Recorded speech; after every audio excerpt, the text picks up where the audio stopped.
بسم الله الرحمن الرحيم الحمد لله والصلاة والسلام على رسول الله أحباشوችና መሰሎቻቸው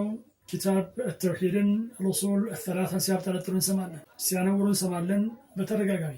እነሱ መሻይኾች መጽሐፍቶች ውስጥ ግን በርካታ ጉዶችን እናገኛለን ለምሳሌ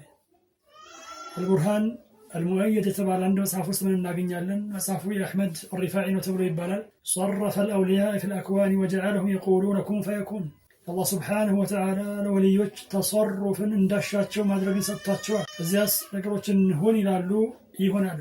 ነገሮችን ሁን ይላሉ ይሆናሉ ሌላኛው ምን ብሏል ነብሃን የተባለ እነሱ ዘንድ ታላቅ የሚባል ሸይኽ أن أحد الأولياء قال تركت قولي للشيء كن فيكون تأدبا مع الله عندن ነገር ሁን እያልኩት መሆኑን ኮትቻለሁኝ ከአላህ Subhanahu Wa Ta'ala ጋር የአደብ የሥነ ሥርዓትን አካሄድ ለመሄድ ብዬ አሊያሳ ሁን እለዋለሁኝ ይሆናል ማለት ነው ተመልከቱ እንግዲህ እንዲህ አይነቱን ንግግር በመሰረቱ ይህ ባህሪና መገለጫ የአላህ Subhanahu Wa Ta'ala ብቻ ነው انما امره اذا اراد شيئا ان يقول له كن فيكون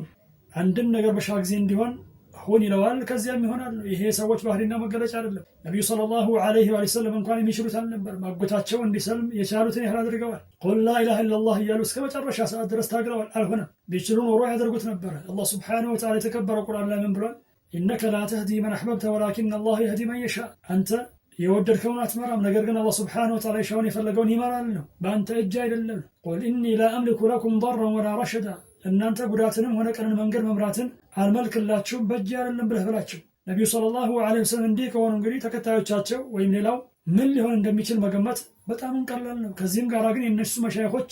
ሁን ይሉታል አንዱን ነገር ይሆናል ሁን ይሉታል አንዱን ነገር ይሆናል ሁን ይሉታል ይሆናል አላሁ ሙስተዓን እንግዲህ እንዲህ አይነቱን ጉድ ተሸክመው ነው በሱና ሰዎች ላይ ወሰንን የሚያልፉት አለፍ ሲልም የሚያከፍሩት አላሁ ሙስተዓን አላሁ ተዓላ